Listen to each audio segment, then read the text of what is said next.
талас өрөөнүн жарып, талай тарых тагдырларынын кылым бүктөмүндө калтырып, өмүрдүн элеси сыяктанып, күркүрө суусу агып жатат. Анын боюнда Шекер деген кичинекей айыл бар.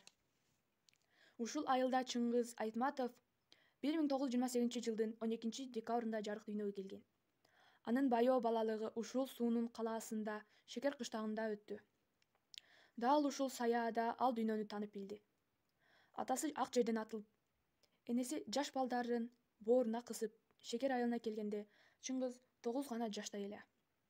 Анын шумдуктуу күндөрү башталып, кан күйгөн согуш аламаты кирип келди. Эр бүлөөнүн бардыгы майданга аттанды. Эми айылга бардык жумуш кары-картаң, кыз-келиндер менен Чыңгызга окшогон балдар жүктөлдү. Ал араба айдап, чөп чаап, суу сугарып, акыры тири карак, зендүү бала айыл кеңешчиси катчысы, салык жыйнагыч кызматтар